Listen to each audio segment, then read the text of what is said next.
सुहाग सिंदूर और प्रेम अंतिम भाग। लेखिका सरोज वर्मा कमल जी। माधुरी तो इसी ताक में थी कि कब वो सरगम और कमलेश्वर को साथ साथ देख ले और उनके रिश्ते को कलंकित कर दे। सरगम को खुश देखकर उसके सीने में सांप लौटने लगते थे।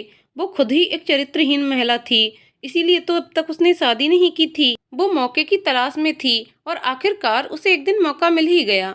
बट सावित्री का त्योहार था। इत्तेफाक से उस दिन इतवार था। सबकी ऑफिस की छुट्टी थी। उस दिन कॉलोनी की बहुत सी सुहागिनों ने इस व्रत को किया।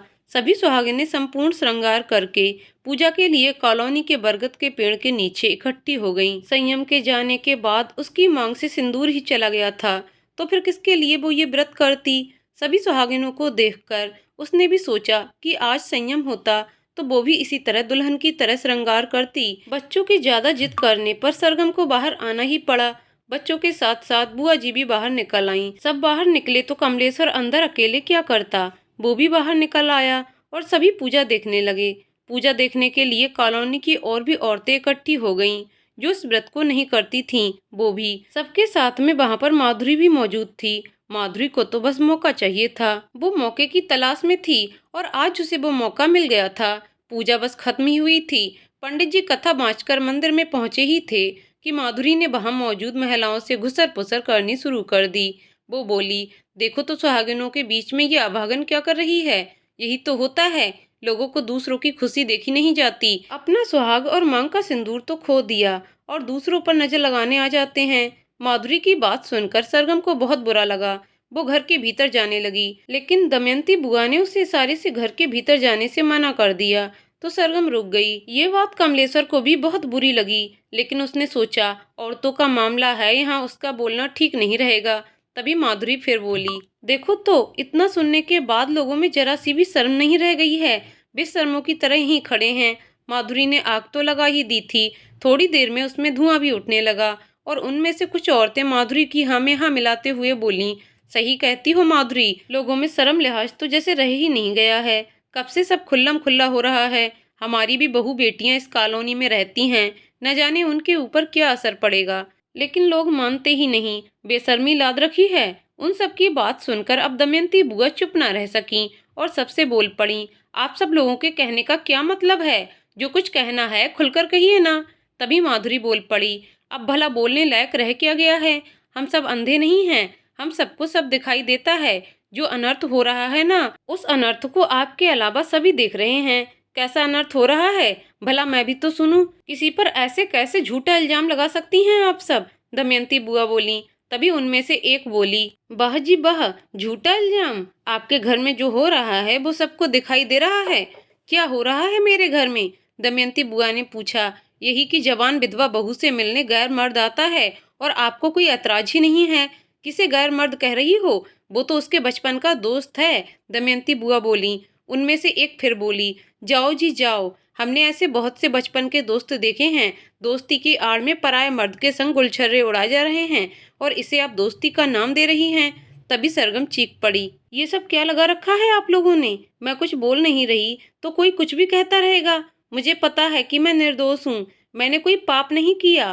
पाप करने वाला कभी अपना पाप स्वीकार नहीं करता सरगम, वही तुम भी कर रही हो। माधुरी बोली, मुझे पता है माधुरी, ये आग तुम्हारी लगाई हुई है। जब मैं निर्दोष हूँ तो क्यों कहूँ कि मैं पापिन हूँ। भगवान साक्षी है कि मेरे मन में कोई खोट नहीं है। सरगम बोली। उनमें से एक फिर बोली, सरगम तुम हमें क्या बता रही हो। क्या हमें दुनियादारी नहीं मालूम।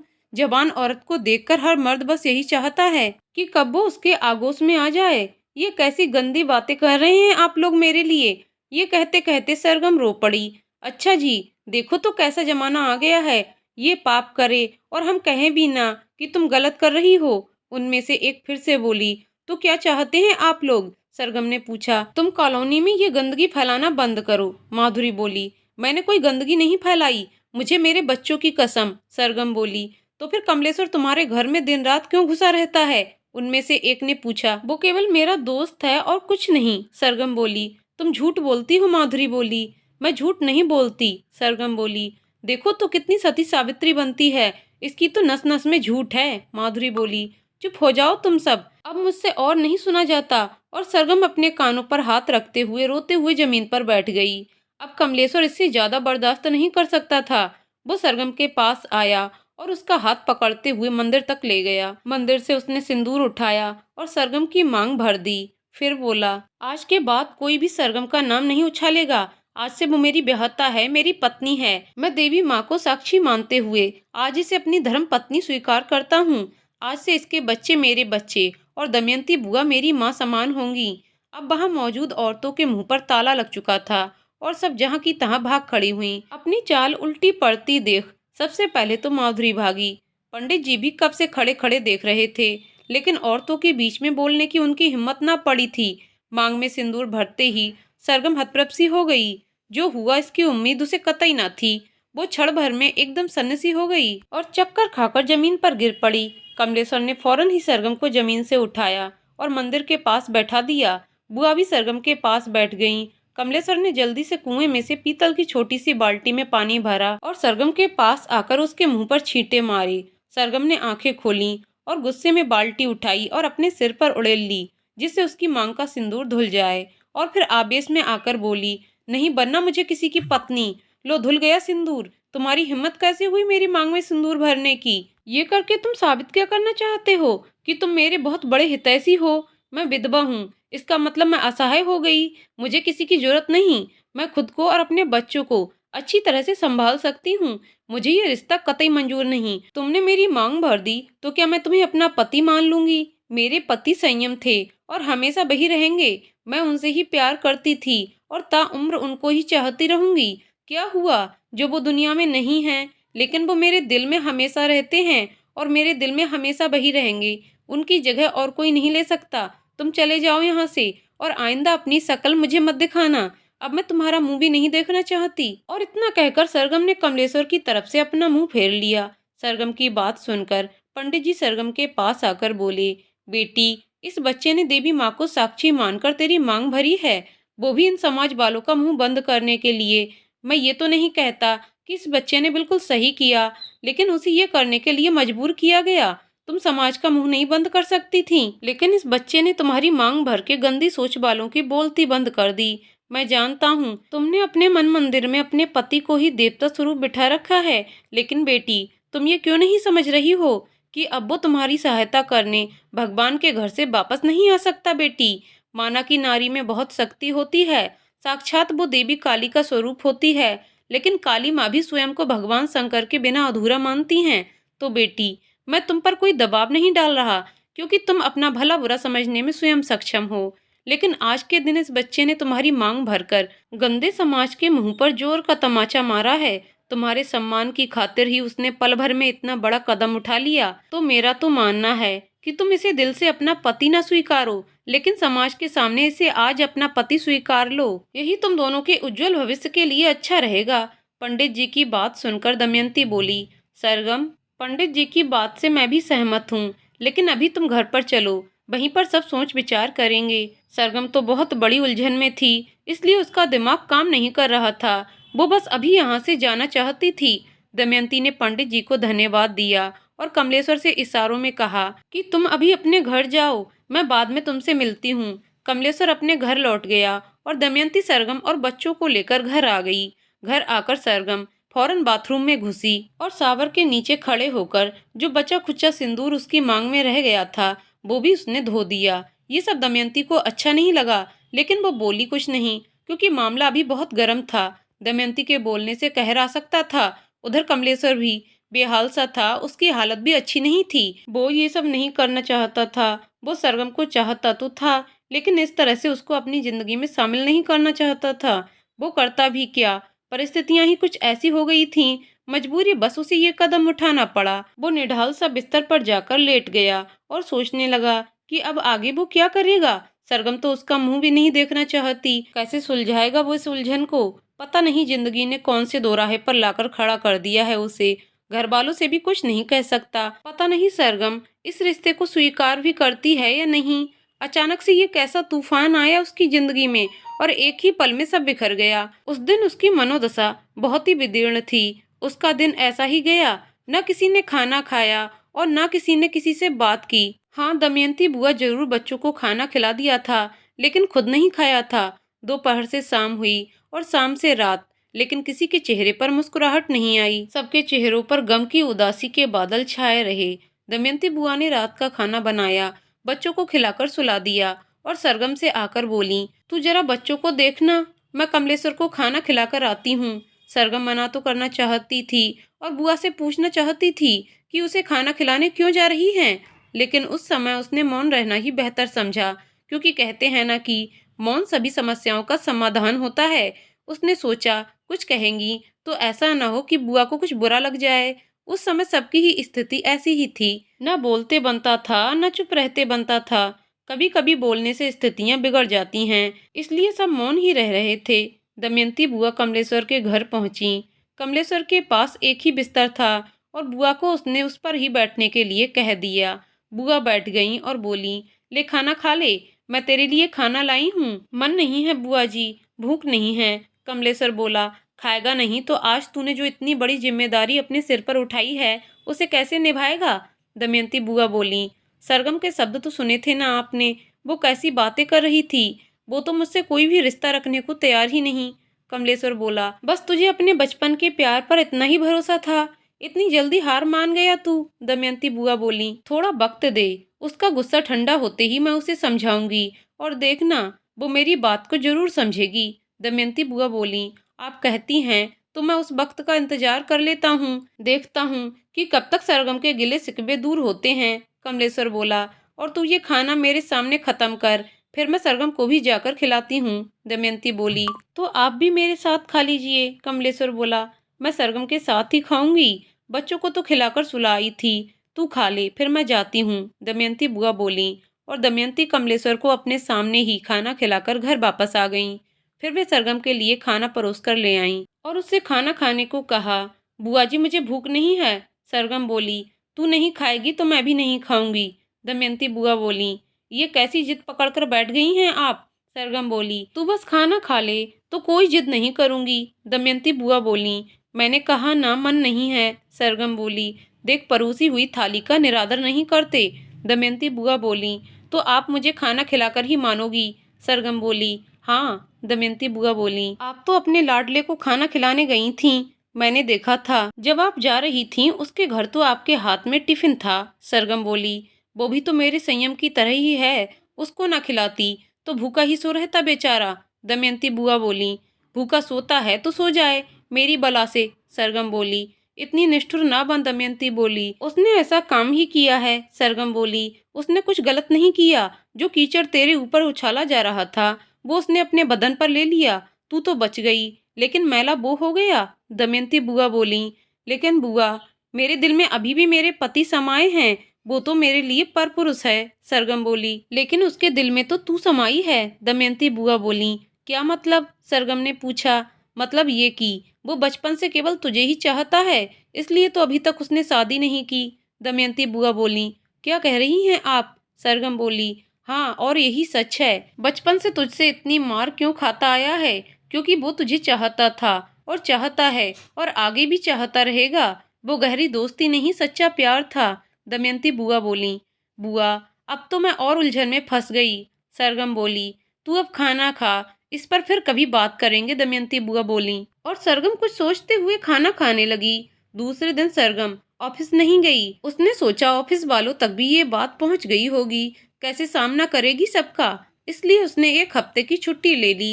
यही कमलेश्वर ने भी सोचा और उसने भी एक हफ्ते की छुट्टी ले ली। दोनों ने सोचा कि शायद हफ्ते भर में मामला कुछ ठंडा पड़ जाए। हफ्ते भर बाद दोनों ऑफिस पहुंचे तो सबकी निगाहें दोनों पर उठ गईं। एक ने कमलेश्वर से चुटकी लेते हुए भद्दा सा मजाक करते हुए कहा, क्यों भाई, कहाँ रहे हफ्ते भर, हनीमून पर गए थे क्या। कमलेश्वर उसकी बात का कोई जवाब न देते हुए आगे बढ़ गया। फिर दोपहर के समय सरगम और कमलेश्वर दोनों का आमना सामना कैंटीन में हुआ, लेकिन दोनों ने एक दूसरे से कनाव काट लिया। वहाँ माधुरी भी मौजूद थी। माधुरी ने सरगम से कहा, और मिसेज कमलेश्वर कैसा रहा हफ्ते भर का हनीमून। ये बात कमलेश्वर ने भी सुनी, फिर माधुरी की ओर देखा। एक दो महिलाओं ने और उससे मजाक करते हुए कहा, भाई अब सुहागन हो गई हो, सिंदूर क्यों नहीं डाला मांग में। सरगम ने अनसुना कर दिया। फिर एक और बोली, हमने सुना है कि सरगम शादी के बाद तुम विदा होकर अपने पति कमलेश्वर के घर नहीं आई, अभी तक अपने घर में रहती हो, नई नई शादी है बेचारी की, रातें कैसे कटती होंगी तुम बिन। अब कमलेश्वर के सिर से पानी ऊपर हो गया था और उसने सबके पास जाकर तेज आवाज में कहा, आप लोगों को शर्म नहीं आती ऐसी बातें करते हुए, एक बेबस का मजाक उड़ाते हुए?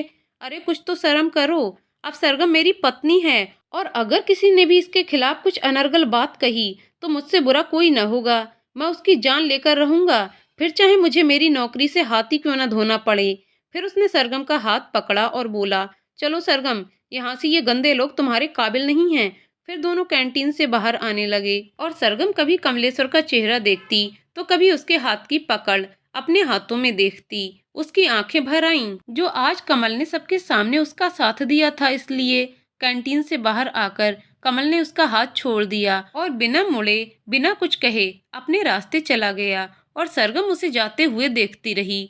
वो दिन भर यही सोचती रही कि कमल ने कैसे सबको मुंह तोड़ जवाब देकर सबकी बोलती बंद कर दी। अब वसुधा भी अवंतिका की शादी से वापस आ गई थी। उसे इस घटना के बारे में पता चला तो मन ही मन मुस्काई। उसे ये अच्छा लगा कि सरगम का हाथ कमल ने थाम लिया है। लेकिन फिर उसने ये सुना कि वो दोनों अभी अलग अलग रह रहे हैं तो कुछ सोच में पड़ गई। उसने इस विषय पर दमयंती बुआ से बात करने का सोचा। वो इस समस्या का समाधान करना चाहती थी। आखिर वे दोनों पति पत्नी हैं और उन्हें एक ही घर में रहना चाहिए। वसुधा एक शाम सरगम के घर पहुंची। वसुधा को देखकर सरगम बोली, दीदी लगता है आप तक भी खबर पहुंच गई। हाँ मुझे पता चल गया, कॉलोनी की औरतों ने मुझे सब बता दिया है। वसुधा बोली, तो बताओ वसुधा, अब क्या रास्ता निकाला जाए इस समस्या का? दमयंती बुआ ने पूछा। मेरे ख्याल से तो बुआ जी, दोनों को साथ साथ एक ही घर में रहना चाहिए। अगर दोनों साथ में नहीं रहेंगे तो कॉलोनी वाले कुछ ना कुछ कहते रहेंगे और बेचारी सरगम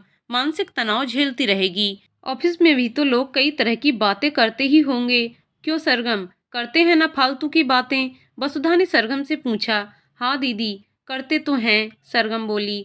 सरगम समाज ऐसा ही है, कुछ ना करो तो लोग बातें करते हैं और अगर कुछ कर दिया तो फिर तो बातें करेंगे ही। लोग अपनी गिरेबान में झांक कर नहीं देखते, लेकिन दूसरे की गिरेबान पकड़ने की हमेशा कोशिश करते रहते हैं। यही हमारी दुनिया है, यही हमारा समाज है और हम इस समाज को छोड़ भी नहीं सकते। वसुधा बोली, लेकिन दीदी ये समाज ऐसा क्यों है? उस दिन इतनी बातें कही गई मेरे बारे में कि कमलेश्वर ने इतना बड़ा कदम उठा लिया। सरगम बोली, हमने समाज को स्वयं ऐसा बना रखा है, अपनी सोच को संकुचित कर रखा है और सबसे बड़ी बात यहाँ पर यह है कि एक औरत ही दूसरी औरत को नीचा गिराने से पीछे नहीं हटती, तो पुरुष क्यों पीछे रहें औरत को नीचा दिखाने में? वसुधा बोली, दीदी शायद आप सही कहती हैं। सरगम बोली, तो अब क्या सोचा तुमने? वसुधा ने पूछा।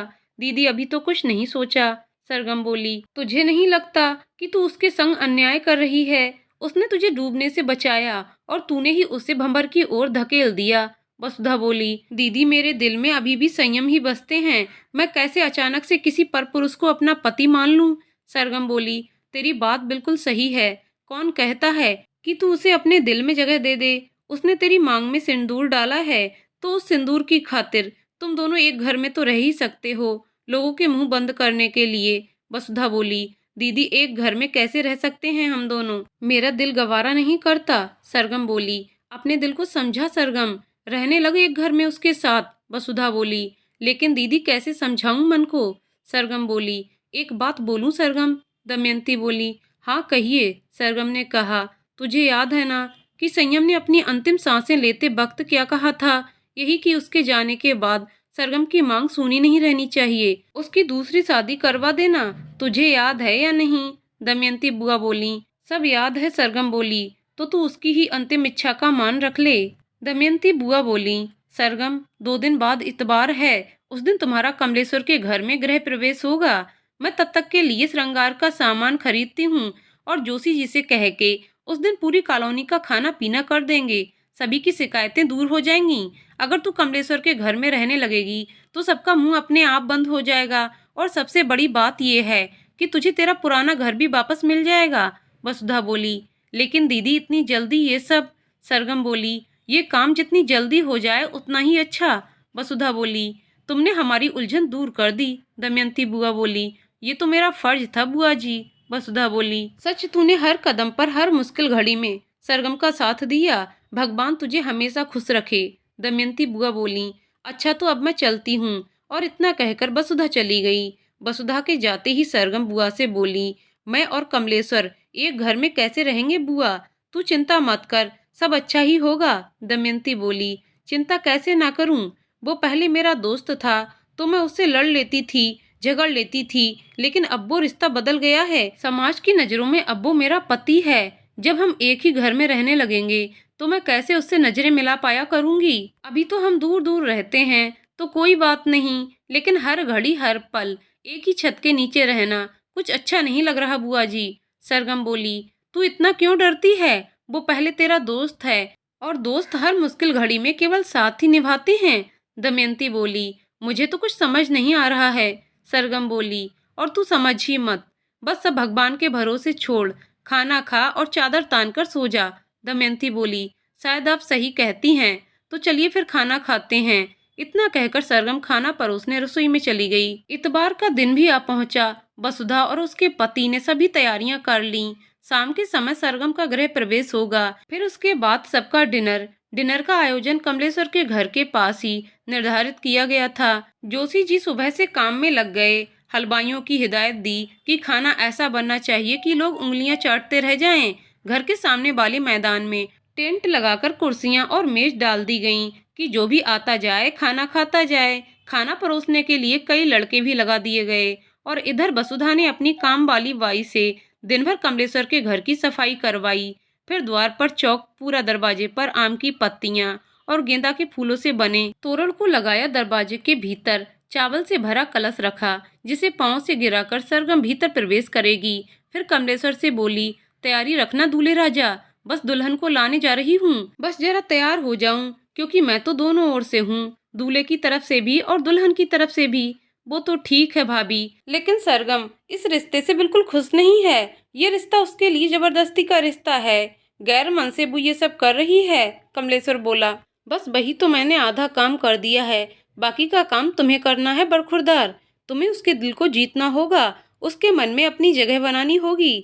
आगे की राहें आसान तो नहीं हैं, लेकिन मुझे पूरा यकीन है कि तुम कर लोगे, क्योंकि तुम मुझसे सच्चा प्यार करते हो। वसुधा बोली, शायद आप ठीक कहती हैं, काश ऐसा हो जाए और वो मुझसे नफरत करना छोड़ दे। कमलेश्वर बोला, ऐसा ही होगा वत्स, आप अपने लक्ष्य में अवश्य सफल होंगे। और इतना कहकर वसुधा खिलखिला उठी, भाभी, काश आपकी तरह हर औरत दूसरी औरत के बारे में भला सोचने लगे तो दुनिया की कोई भी औरत कभी भी दुखी ना हो। कमलेश्वर बोला, लेकिन औरत ही तो औरत की दुश्मन होती है। वसुधा बोली, इसलिए तो हमारे समाज में औरतों की ऐसी दशा है।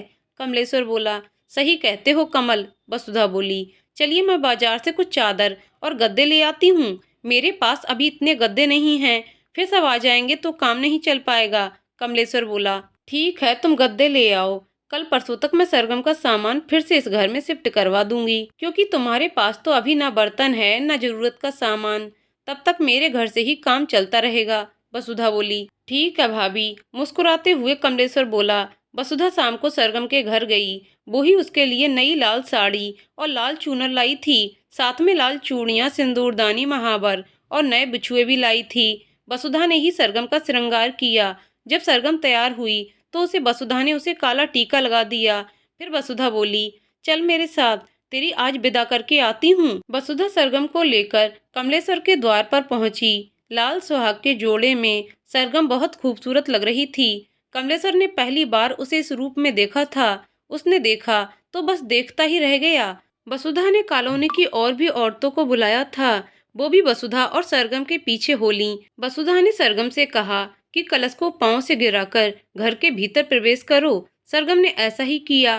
फिर वसुधा ने सरगम को कमरे में ले जाकर चटाई पर बैठा दिया और बाहर बैठक में आकर सबका चाय नाश्ता करवाने लगी। बुआ और बच्चे भी सबके साथ बाहर बैठक में ही थे। सरगम उस कमरे को बड़े गौर से देखने लगी। ये वही कमरा था जो पहले उसका बेडरूम हुआ करता था, लेकिन अब बिल्कुल खाली पड़ा है। इसी कमरे में ही तो उसने संयम के साथ अपनी तमाम रातें बिताई थीं। वो उसके साथ बिताए अपने अंतरंग पलों को याद करने लगी। वो रात भर चिंता के मारे सोई नहीं थी, इसलिए उसकी आंख लग गई और वो दीवार से टिके टिके ही झपकी लेने लगी। तभी कमलेश्वर अपना बटुआ लेने उस कमरे में आया, जो कि उसी कमरे की अलमारी में रखा हुआ था। उसकी नजर सरगम पर पड़ी। सरगम सोते हुए बहुत ही प्यारी लग रही थी। उसकी खूबसूरती देखते ही बनती थी और कमलेश्वर उसे एक टक निहारता ही रह गया। तभी वसुधा सरगम को नाश्ता देने आई और जब उसने कमलेश्वर को वहां देखा तो उल्टे पैर लौट गई। कमलेश्वर उसे देख ही रहा था कि सरगम का सिर दीवार से लुढ़क गया और उसकी आंख खुल गई। उसने कमलेश्वर को अपने सामने देखा तो पलकें झुका लीं। वो तो कुछ नहीं बोली, लेकिन कमलेश्वर ही माहौल की चुप्पी तोड़ते हुए बोला, मैं तकिया ले आता हूँ, तुम आराम से सर रखकर उस पर सो जाओ। उसकी कोई जरूरत नहीं है, सरगम ने शुष्कतापूर्ण उत्तर दिया। फिर कमलेश्वर भी कुछ नहीं बोला, अपना बटुआ उठाया और बाहर चला गया। रात होने को थी, सब कॉलोनी वाले खा पीकर चले गए थे। फिर बैठक में जोशी जी और कमलेश्वर ने खाना खाया और इधर सरगम, वसुधा और बुआ ने सबके गद्दे जमीन पर बिछा दिए। कमलेश्वर अपना बिस्तर बैठक में लगाकर लेट गया और फिर सब दिन भर के थके थे। आज सबका तनाव भी कुछ कम था, इसलिए सबको आसानी से नींद आ गई। सुबह सबसे पहले सरगम उठी और वो जैसे ही नहाकर बाहर निकली तो तब कमलेश्वर भी जाग गया था। उसने सरगम को देखा तो बोला, मैं तो बाहर होटल में ही खाता हूँ, इसलिए तुम्हें तो यहाँ सुबह की चाय भी नहीं मिल सकती। कोई बात नहीं, सरगम बोली, लेकिन बच्चे तो दिन भर खाने को मांगेंगे। कमलेश्वर बोला, मैं सब कर लूंगी, तुम चिंता मत करो, सरगम बोली। कुछ देर में बुआ भी जाग गईं। तब तक वसुधा सबके लिए थर्मस में चाय भरकर और गर्मा गर्म आलू के पराठे हरी चटनी के संग ले आई। फिर बोली, ये रहे तुम दोनों के टिफिन, ऑफिस जाते हुए लेते जाना। 1-2 दिन में तुम्हारी गृहस्थी इस घर में आ जाएगी, तब तक मेरे घर से काम चलता रहेगा।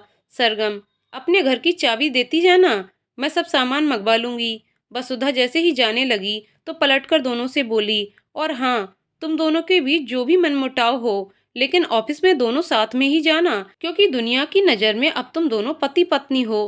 कैंटीन में भी साथ में खाना खाना, भले ही एक दूसरे से चाहे बात ना करो, किसी को कुछ भी बोलने का मौका मत देना। और इतना कहकर वसुधा चली गई। दोनों साथ में ऑफिस गए और साथ में ही खाना खाया, लेकिन बात नहीं की। 1-2 दिन में ही वसुधा ने 1-2 मजदूर लगवाकर सारा सामान पुराने घर से मंगवाकर शिफ्ट भी करवा दिया। अब सरगम को वो अपना घर लग रहा था, बिल्कुल पहले जैसा। बुआ जी ने दोनों बच्चों को समझाया कि अब ये तुम्हारे पापा हैं, इन्हें पापा ही कहा करो। कच्ची उम्र के बच्चे इस बात को फौरन समझ गए, क्योंकि कमलेश्वर उन्हें प्यार भी तो करता था, उनका कितना ख्याल रखता था। और फिर बच्चे प्यार की भाषा जल्दी समझ जाते हैं। अभी कमलेश्वर ने अपने घर में नहीं बताया कि उसे सरगम मिल गई है और उसके साथ इतना कुछ हो चुका है और कौन से हालातों में उसे उसकी मांग भरनी पड़ी। कमलेश्वर ने सोचा तो कि घर में बता दे, लेकिन फिर सोचा कि जब उसे सरगम दिल से स्वीकार कर लेगी तब बताएगा सबको कि उसे सरगम मिल गई है और उससे उसने शादी कर ली है। लेकिन सरगम ने अपने मामा दिनेश और मामी कनकलता को चिट्ठी लिखकर सब बता दिया और कनकलता दिनेश को ये बहुत अच्छा लगा कि अब सरगम अकेली नहीं है, उसका हाथ कमलेश्वर ने थाम लिया है। अब सामान पूरी तरह से लग चुका था, लेकिन सरगम ने वसुधा को मना कर दिया कि अब आप तकलीफ ना उठाएं, मैं सब कर लिया करूंगी। फिर दूसरे दिन सरगम उठी, नहाकर रसोई में चाय बनाने गई।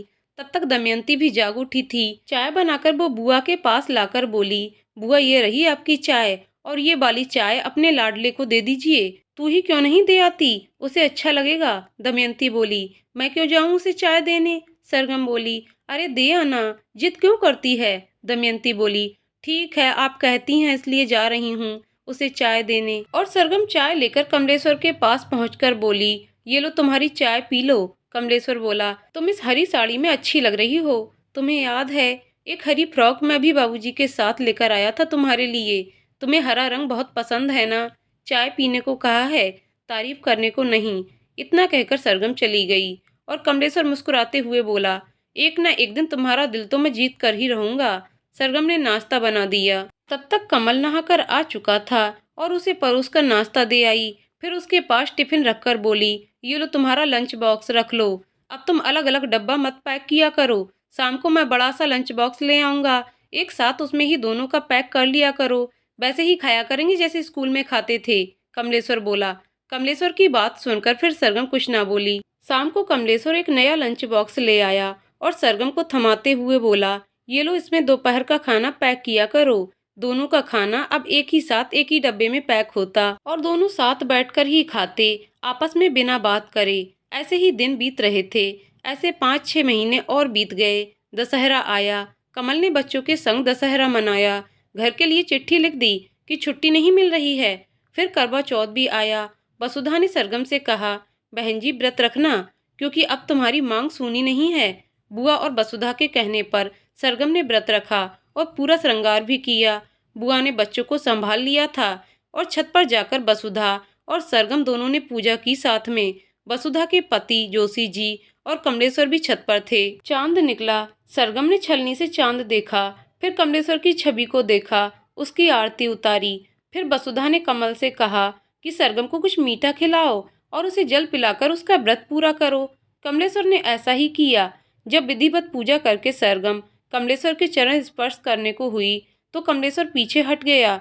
वसुधा ने पूछा, क्या हुआ कमल, पीछे क्यों हटे? दीदी, ये तो मुझे अपना दोस्त भी नहीं मानती। पति तो दूर की बात है, जब इसके दिल में मेरे लिए भाव जाग जाएंगे तब चरण स्पर्श करवाऊंगा, क्योंकि बिना भावों के ना तो आदर सम्मान होता है और ना ही चरण स्पर्श। ये सुनकर फिर किसी ने कुछ नहीं कहा और सब नीचे चले आए। सबने खाना खाया, फिर अपने अपने में बिस्तर पर जा लेटे। लेकिन सरगम रात को सो न सकी। उसे कमल की बात बहुत ज्यादा चुभ गई थी। उसने सोचा, सच ही तो कहा कमल ने।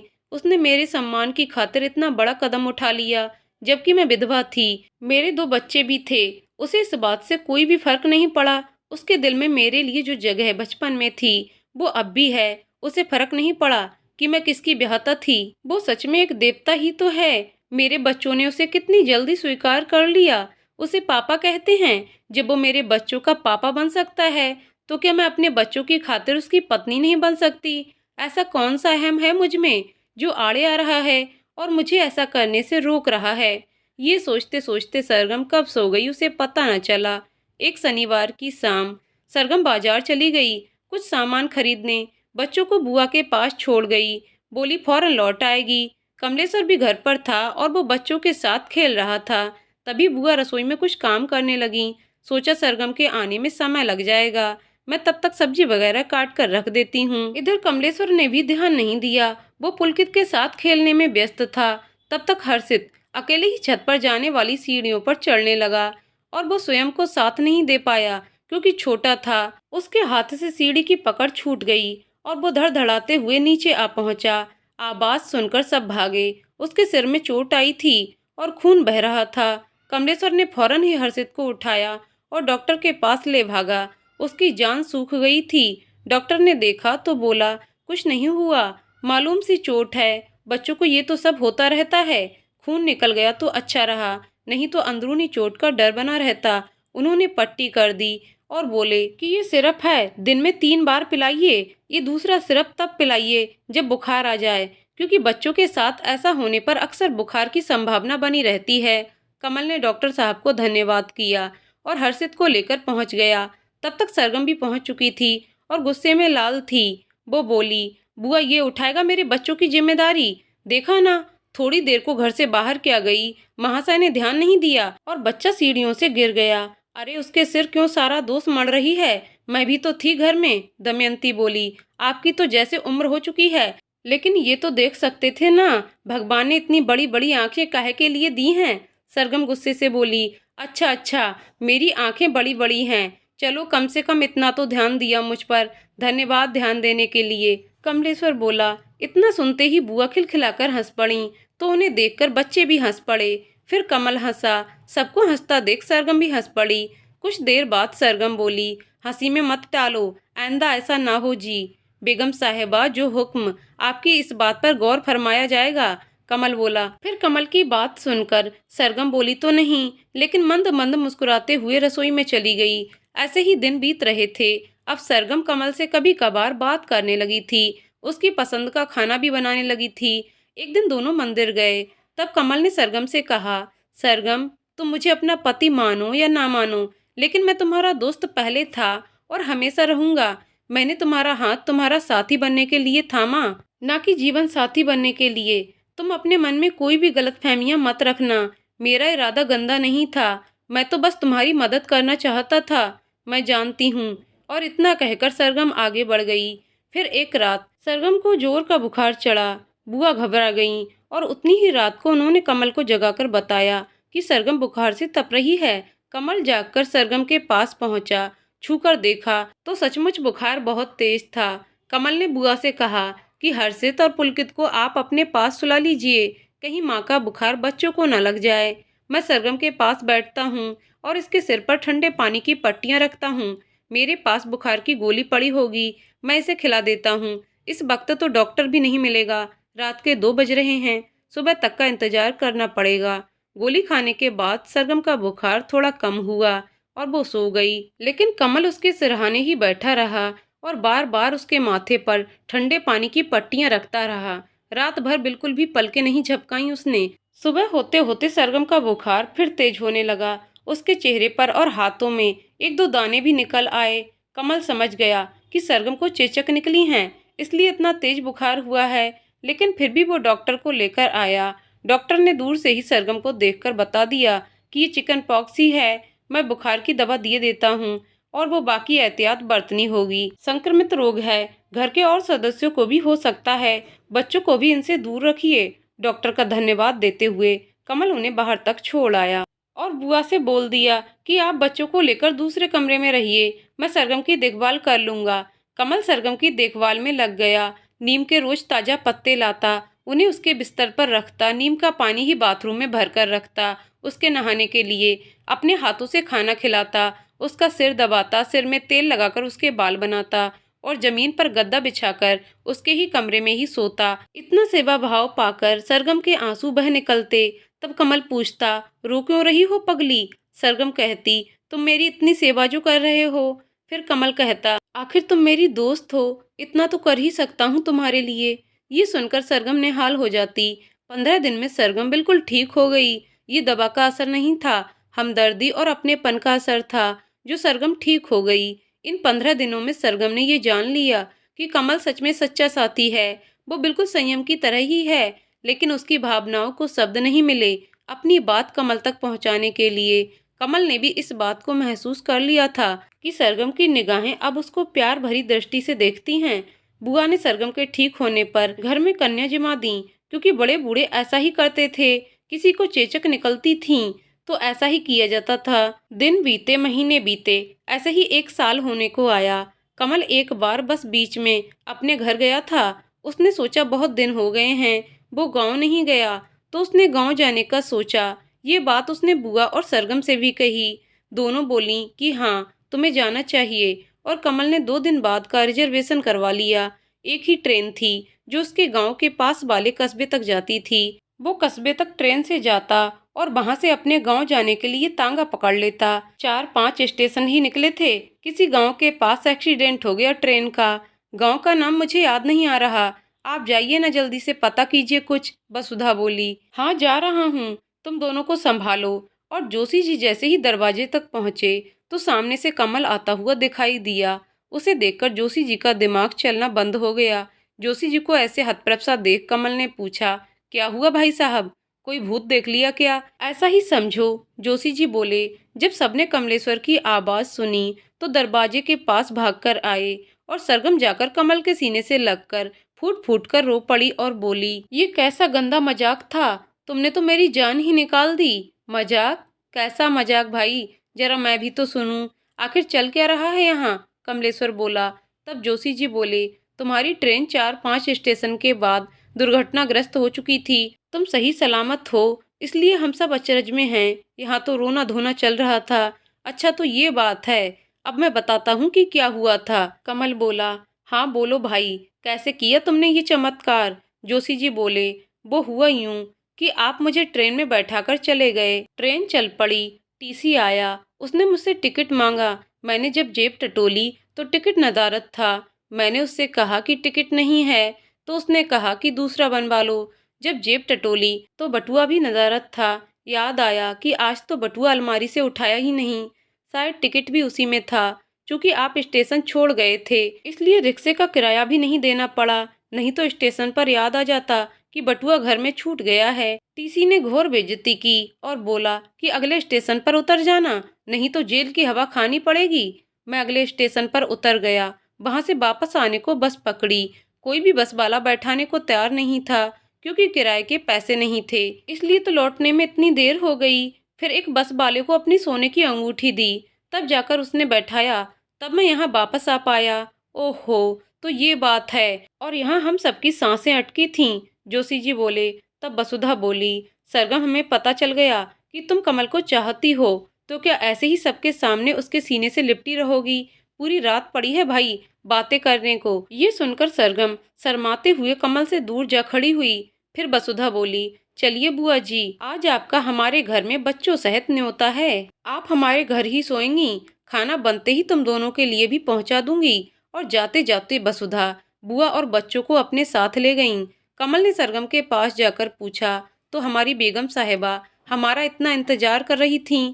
किसने कहा था कि मैं तुम्हारा इंतजार कर रही थी? सरगम बोली, मेरे दिल ने। कमल बोला, और क्या कहता है तुम्हारा दिल? सरगम ने पूछा, कि हमारी बेगम साहिबा को हमसे प्यार हो गया है।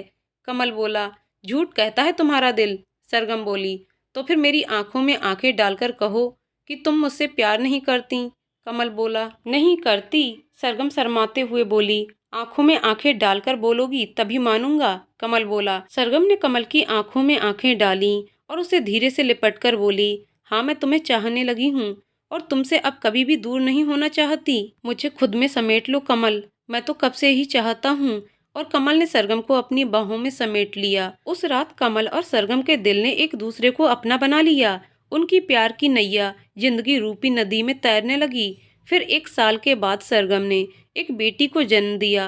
कमलेश्वर ने तीनों बच्चों में कभी फर्क नहीं किया और कभी पुलकित और हर्षित को ये नहीं पता चलने दिया कि वो उनका दूसरा पिता है। कमलेश्वर के परिवार ने भी सरगम को और उसके बच्चों को दिल से अपना लिया। आज भी दोनों का दाम्पत्य जीवन खुशहाल है। पुलकित को अपना ये पुराना घर दे दिया है और हर्षित को नया घर बनवा कर दिया। और बेटी सुभाली भी नौकरी करती है, उसे भी ईश्वर की कृपा से अच्छा घर और बर मिल गया।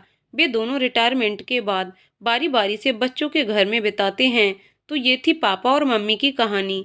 पुलकित की पत्नी अबिका ने दमयंती बुआ से कहा, हाँ ये थी सरगम की कहानी। उसके पास अभी भी उसका सुहाग, सिंदूर और प्रेम तीनों हैं। दमयंती बुआ बोली। समाप्त। दोस्तों, आपको कहानी कैसी लगी कमेंट करके जरूर बताइएगा। कहानी पसंद आई हो तो वीडियो को लाइक शेयर करें और चैनल को सब्सक्राइब करें। वीडियो को पूरा देखने के लिए बहुत बहुत धन्यवाद दोस्तों।